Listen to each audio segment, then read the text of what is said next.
56,000 বর্গ মাইলের এই বাংলাদেশে আল্লাহর আইন এবং সৎলোকের শাসন কায়েমের মধ্য দিয়েই আমরা এই হত্যাকাণ্ডের বদলা নেব ইনশাআল্লাহ। তারা চেয়েছিল এই হত্যাকাণ্ডের মধ্য দিয়ে জামাত শিবিরকে বাংলাদেশের রাজনীতি থেকে চিরদিনের জন্য নিশ্চিহ্ন করে দেওয়া।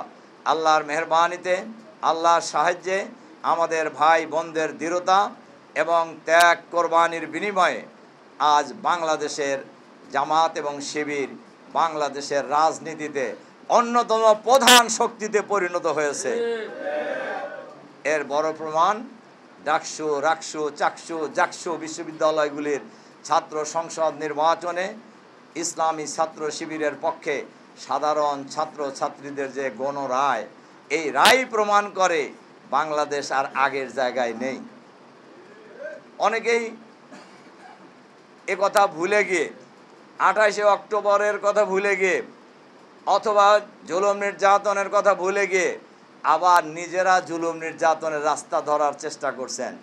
কিন্তু ইতিহাস থেকে সবাইকে শিক্ষা নিতে হবে, আমাদেরকেও নিতে হবে, সবাইকে নিতে হবে শিক্ষা। কোনো স্বৈরাচারী, জুলুমবাজ, ফেসিবাদ, চাঁদাবাজ, দুর্নীতিবাজের জায়গা বাংলাদেশের রাজনীতিতে আগামী দিনে হবে না ইনশাআল্লাহ। অনেকেই অনেক চেষ্টা করছেন, কিন্তু মানুষ সেই জায়গায় আর নাই। কাজে এটা আমাদেরকে বুঝতে হবে।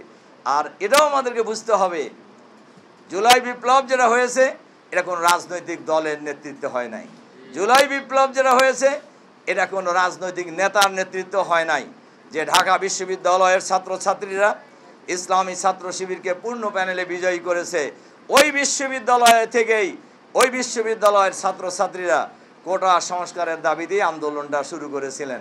এরপরে এক পর্যায়ে বিশ্ববিদ্যালয়ের শিক্ষক, কর্মকর্তা, কর্মচারী, রিক্সাওয়ালা, ভ্যানওয়ালা, ঠেলাওয়ালা, গ্রাম বাংলার কৃষক, মজুর সবাই মিলেই ঐক্যবদ্ধ প্রতিরোধের মধ্য দিয়ে ফ্যাসিবাদী সরকারের বিদায় হয়েছে। আমরা সবাইকে স্মরণ করার জন্য বলবো, এই বাংলাদেশে 2000 লোক শহীদ হয়েছে এই জুলাই বিপ্লবে, 40,000 লোক আহত হয়েছে, বাকি মানুষ কিন্তু এখনও জীবিত আছে। কাজে যে যাই করতে চাইবেন আর তাই হবে, এই বাংলাদেশে সেইটা আর হবে না। বাংলাদেশের মানুষ আর সেইটা কাউকে করতে দেবে না। এটা খুবই পরিষ্কার বোঝা উচিত, সবারই বোঝা উচিত। এই বুঝের ক্ষেত্রে যদি কারোর কোনো ঘাটতি থাকে, অতীতের ফ্যাসিবাদী সরকারের যে পরিণতি হয়েছে তাদের পরিণতি এর চাইতে ভিন্ন কিছু হবে না ইনশাআল্লাহ। কাজে আমরা আজকের এই পল্টন হত্যাকাণ্ডের, লগি বইটার এই হত্যাকাণ্ডের আজকের এই দিবসে আমরা সরকারের কাছে, অন্তর্বর্তীকালীন সরকারের কাছে আহ্বান জানাবো, অবিলম্বে যে সকল খুনিরা এখনও গ্রেপ্তার হয় নাই 28শে অক্টোবরের মামলায় তাদেরকে আবার গ্রেপ্তার করে এই মামলার বিচার কাজ শুরু করার জন্য এবং তাদেরকে ফাঁসিতে ঝুলিয়ে এই হত্যাকাণ্ডের বদলা নেওয়ার জন্য আমরা সরকারের কাছে আহ্বান জানাবো।